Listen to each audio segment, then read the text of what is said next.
안녕하세요. 열린공감TV 시청자 여러분, 노인을 위한 나라는 없다 신병수입니다. 반갑습니다 여러분.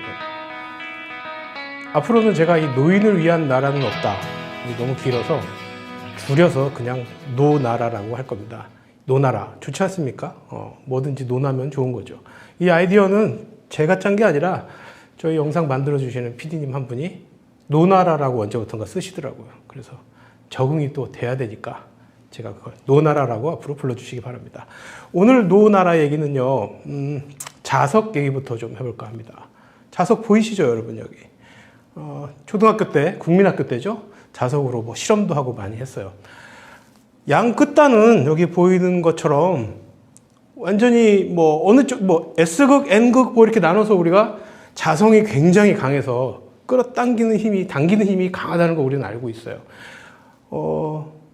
갑자기 웬 자석 얘기냐고요? 자석 얘기가 아닙니다. 자석 얘기가 아니니까 잘 들어주시기 바랍니다. 제가 오늘 여러분들께 드리는 말씀은 이 양 끝단이 뭐라고 이름을 뭐라고 붙여야 되는지 얘기부터 시작을 하려고 합니다. 이 양 끝단을 보통 우리가 급진 보수, 급진 진보, 소위 말해서 레디컬하다라는 말을 써요. 급진이라는 말이 들어가거든요. 제일 끝에 있어서 그 성향이 매우 강해요. 그러나 아마 시청자 여러분을 비롯한 많은 분들이 이 양 끝단에 급진 진보나 급진 보수에 들어가는 경우는 많지 않을 거예요. 우리 대부분은 여기 어디쯤에 있어요. 그러나 문제는 뭐냐면 자석의 중간이 어딘지 우리가 정확히 몰랐던 것처럼, 뭐 철가루를 대봐야 알잖아요. 그런 것처럼 서로 간의 상호작용을 통해서 어디쯤에 내가 위치하는지 알면 거기에서 우리 이념적 성향이 나타나는 거죠. 뭐 정가운데라고 치면 보라색쯤 되니까 가운데쯤 되겠어요. 하지만 그게 또 그렇게 쉽지가 않습니다. 약간씩 블렌딩 되어 있습니다. 자, 블렌딩 되어 있다는 거 기억하시죠? 이전 영상에서 사용했던 영국 자료입니다. 영국의 30대와 70대의 시대별 이 보수 성향을 나타내는 그래프인데요. 빨간 걸 한번 보세요. 이게 1964년도에 그때 당시에 30대와 70대의 보수를 지지하는, 보수로 판명이 되는 사람들의 숫자랄까 뭐 그런 거예요. 점점 올라가죠. 네. 맨 마지막에 여기는 지금 뭐 약간 숫자가 틀린 것 같은데 2000년쯤 우리가 계산해 볼게요. 이 가장 최근 자료예요. 까만 선을 보시면 비슷하죠. 그러니까 이걸 제가 왜 보여드리는지 여러분들 생각 한번 해보세요. 이때 당시에 빨간 선일 때, 즉 1964년도에 이쯤에 해당되는 분들이 세월이 지나면서 이쯤에 와 있는 거예요. 그러니까 어떤 특정한 외부적 요소가 뭐라고 할지 모르겠으나 나이만 놓고 보면 젊었을 때는 비교적, 시대를 떠나서 젊은 사람들은 비교적 진보적인 성향이 강하거나 덜 보수적이라면 나이를 들면 들수록 보수 성향이 강하다는 걸 알 수 있어요. 여러분 스스로도 생각해 보세요. 연세, 지금 현재 내가 20대든 30대든 70대든 80대든 내 나이에 비추어서 이 통계치, 평균치를 대입해 보세요. 내가 어디쯤에선가, 연세 드신 분들 50대, 60대, 70대 생각해 보세요. 제가 50이 딱 되니까 세상을 보는 시야가 좀 달라지더라고요. 20, 30대에 가졌던 과감함, 무한한 꿈에 대한 도전, 이런 건 사실 없어져요. 왜냐하면 제가 앞으로 남은 세상에서 할 수 있는 것과 할 수 없는 것에 대한 구분이 어느 정도 되었기 때문이겠죠. 달리 말하면 현명함 정도로 해석이 되겠지만 정치적인 이념을 설명할 때는 그게 보수적인 성향이 짙어진다고 볼 수 있습니다. 그런데 그게 40대 언제쯤인지 50대 초반인지는 잘 모르겠어요. 아까 보여드린 그 자석처럼 어느 틈엔가 시나브로라고 하죠. 순 한국말로 점점 보수 성향을 갖게 되는 겁니다.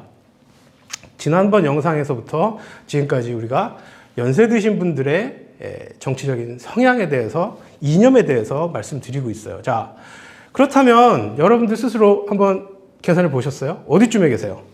아마 열린공감TV를 열렬히 성원하시는 팬들이시라면 저는 한 이쯤 되리라고 생각을 합니다. 물론 저 끝도 계시고 가끔 이쪽에 계신 분들도 저희 거를 보시겠죠.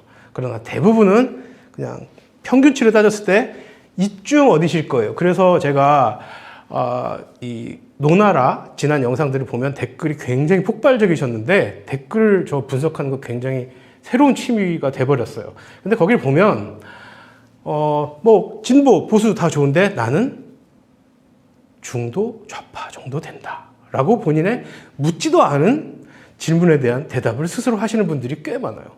이쯤 되겠죠. 그런데 파란색인지 보라색인지 명확치 않아요. 그건 우리가 세상을 보는 관점이 매우 다양하고 많기 때문에 그래요. 그건 뭐 어쩔 수 없어요. 자, 이쯤에 들어간다. 그럼 이걸 진보라고 할까요? 보수라고 할까요? 중도 좌파? 중도 우파? 그리고 가운데는 없나? 막 갈팡질팡 할 수 있어요? 왜? 명확한 구분이 없어요. 그래서 오늘은 이 가운데 부분을 중심으로 한 중간을 딱 잘라서 여기에 아마 해당하시는 분들은 거의 없을 거예요. 성향이 중도 우파나 중도 좌파 정도라고 본인의 이념을, 정치적인 이념을 정의하는 분들이 대부분일 겁니다. 이 부분에 대해서 오늘 말씀드릴게요. 왜냐하면 열린공감 TV를 찾으시는 분들은 아마 대부분 이쯤 되실 거니까. 다시 말씀드리지만 저도 급진 진보라고 말씀드릴 수는 없어요. 좀 부담스럽거든요, 사실. 뭐든지 뭘 할 때도 이게 극단적인 데로 가면 좋지 않아요. 어느 정도 어중간한 데 들어가는 게 좋아요. 그게 사람들 생각이 다 비슷하거든요. 저쯤에 들어가는 걸 한번 어떻게 사회적으로 정의가 되는지 한번 볼게요. 진보 보수가 섞였다 해서 글자를 넣어봤는데 우연하게도 앞 글자를 따라서 넣어도 진보 보수 뭐 위든 옆으로든 아래로든 똑같이 이렇게 돼요. 또 우습게. 이 두 가지 이념이 섞여 있는 이 지역을 정치사회학에서는 어떻게, 사회학자들은 어떻게 정의하고 있는지 보겠습니다. 그 전에 지난 댓글을 제가 가끔 본다고 말씀드렸죠. 댓글을 보니까 무슨 보수냐? 우리나라의 보수는 아니다. 수구 집단일 뿐이다. 그런데 여러분들께 분명히 말씀드릴 것은 진보냐 보수냐 하는 것은 정치적 이념을 정의하는 용어이고요. 여러분들께서 알고 계시는 수구냐 개혁이냐 하는 것은 한 집단의 성격을 묘사하는 표현입니다. 그러니까 같은 거예요. 위치상으로는. 그러나 비교되는 기준 자체는 다른 거죠.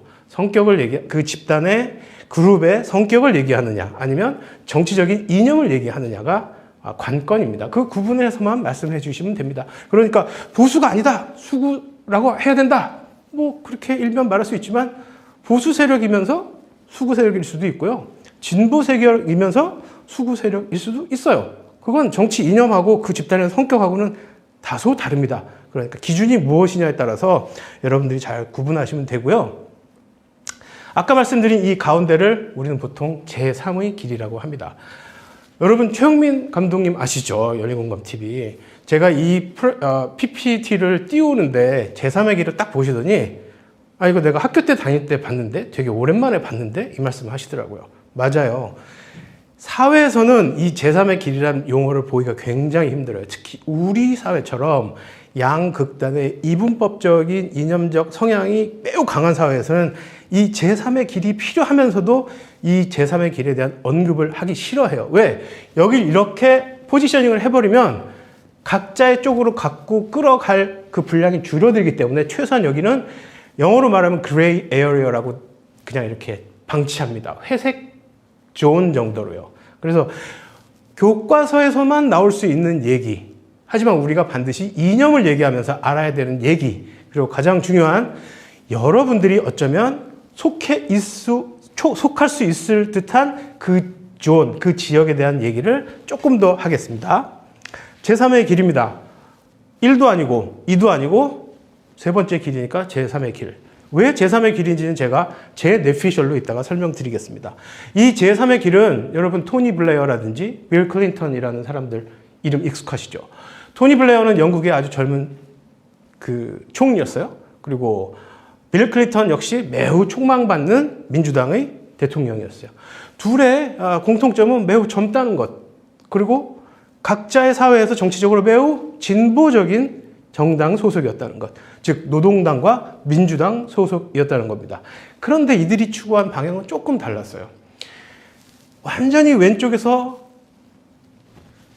정치를 하다 보니까 오른쪽에 있는 부분도 때로는 흡수할 필요성을 느낀 거예요. 그러니까 이들이 젊은 세대이다 보니까 상대 진영에 있는 장점을 흡수하기 시작했어요. 그래서 이들이 신노동당을 대표하는 정치인, 또 새로운 민주적인 색깔을 갖고 있는 민주당 대통령 후보, 대통령, 이렇게 정치적인 네이밍이 된 겁니다. 이러한 사회적 현상을 제3의 길이라는 용어로 정의를 한 사람이 바로 앤서니 기든스라는 영국의 사회학자입니다. 이 사람이 공부한 것은 뭐 구조주의 뭐 이런 걸 많이 했다는데, 구조주의자니까 구조에만 관심이 있지 이름엔 별로 관심이 없는 거예요. 그러니까 제 뇌피셜로입니다. 진보 보수 다음에 세 번째가 그냥 제3의 길로 하지 않았나? 저는 그렇게 생각을 합니다. 여러분들 의견은 댓글로 좀 남겨주세요. 이 제3의 길의 성격을 조금 더 알아보겠습니다. 이 제3의 길은 등장한 지 얼마 안 됩니다. 한 30년, 20년, 30년 그 사이에요. 사회적으로 굉장히 분명한 영역을 점점 차지하고 있는 상황이고요. 뭐 정의를 보면 사회 자유주의자와 사회 민주주의자, 대충 뭔지 모르겠는데 사회하고 자유하고 민주가 막 섞인 것 같긴 해요. 정의하기 힘듭니다. 자석 생각하세요, 여러분. 대충 그쯤입니다. 정확히 빨강색인지 정확히 파랑색인지 색깔이 불분명합니다. 하지만 여기 나오죠. 중도 좌파주의입니다. 그러니까 여러분들처럼 가운데서 너무 왼쪽으로 가기 부담스러운 분들이 자리매김을 하는 거기 어디쯤이에요. 조금 더 현미경을 들여대고 보면 사회민주주의를 기반으로 경제적 자유주의를 좋아한, 경제적 자유주의면 진보적인 정치 텀이겠습니까? 보수적인 정치 텀이겠습니까? 다소 자유주의를 표방하다 보니까 조금 더 보수적이죠. 그러니까 진보 성향을 갖고 있던 사람들이 갖고 있는 중도 좌파적인 성향의 경제적인 보수성을 살짝 얹은 그런 정도의 정치적인 집단 이념이라고 보시면 됩니다. 이론적으로 말씀드리니까 좀 어렵죠. 가장 대표적인 제3의 길의 예가 손흥민 선수입니다. 손흥민 선수 갑자기 왜 나오냐고요? 금방 알려드릴게요. 세계화와 새로운 개인주의를 표방하고 있는 사회적 현상입니다. 잉글랜드 프리미어리그, 세계에서 정말 인기 있는 리그죠. 거기에 손흥민 선수가 속해 있는 토트넘 호스퍼, 거기에 소속되어 있는 축구 선수들의 국적을 한번 생각해 보세요. 여러분 다 모르실걸요? 일단 손흥민이 들어가 있고, 그 다음에 뭐 영국 사람도 들어가 있을 거고, 뭐 또 아프리카나 유럽의 선수들이 들어가 있을 거고, 다른 지역에. 더 이상 세상은 각자 국가가, 본인이 속해 있는 국가가 갖고 있는 이념을 표방하면서 살기에는 세상이 너무 이제 하나의 시장권으로 묶여 있어요. 그러니까 그것을 내가 선택을 하는 거죠. K리그에서 뛰든지, 내가 경쟁력이 높아져서 뭐 J리그도 좋고 뭐 잉글랜드 프리미어까지 가요. 그 과정을 여러분 생각해 보시면 단순한 운동선수들이 세계화를 실현하고 있는 하나의 예라고 여러분들 금방 이해하실 수 있어요. 그 바탕에는 새로운 개인주의가 지지가 되어야겠죠. 그들이 선택하는 거예요. 예전 같으면 뭐 저희 때는 소련 중공이었어요.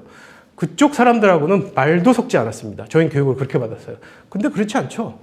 토트넘에서는 이념을 초월해서 많은 사람들이, 선수들이 대화를 하고 축구를 합니다. 제3의 길이 갖고 있는 성격이 비슷합니다.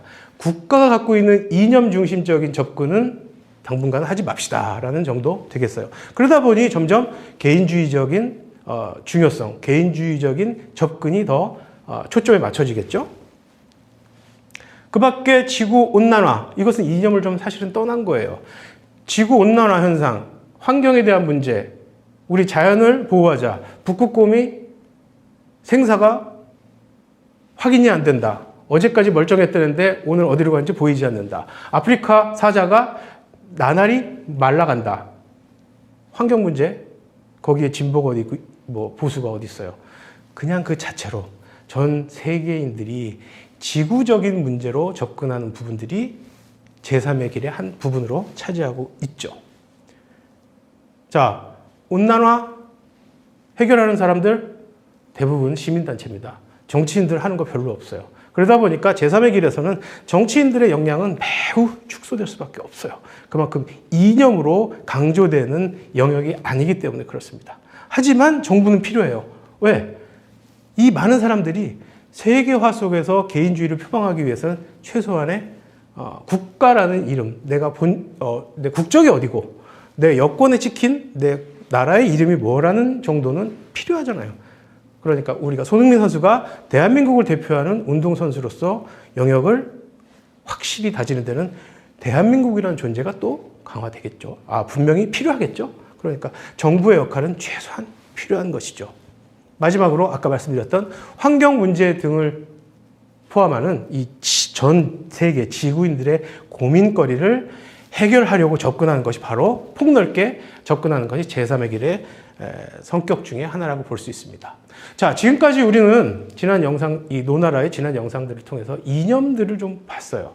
그러면 그 중에서는 내가 수긍할 수 있는 것도 있고 그렇지 않은 것들도 있을 겁니다. 탈이념적인 관점도 당연히 존재합니다. 여긴 보수, 진보, 제3의 길 해당되지 않아요.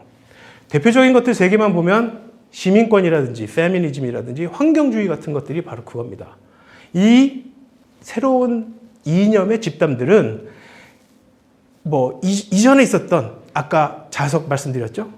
극단적인 빨강색, 극단적인 파랑색 혹은 거기 어디쯤 그렇게 그 스케일에 머물러 있지 않습니다. 보다 넓은, 보다 다른 시민들의 권리를 찾으려고 애를 쓰거나 혹은 그간의 인류 역사학적으로 봤을 때 박해, 핍박, 상대적인 불평등을 겪어왔던 여성들의 존재감을 부각시키는 페미니즘의 방점을 두게 마련입니다. 그런 것들이 페미니즘을 중심으로 탈이념적 관점으로 우리 삶에 존재하고 있습니다. 마지막으로 환경주의, 여기에는 진보와 보수 절대 없습니다. 우리가 이것은 생존의 문제이기 때문입니다. 따라서 지난 영상과 오늘 여러분들께 나눈 이 영상까지를 포함해서 그 노나라에서 말씀드리는 이 이념에 대한 소개는 이쯤까지만 하려고 합니다. 왜냐하면 더 깊이 들어가면 또 우리가 머리가 아파지거든요. 그래서 대략 진보와 보수가 이렇다.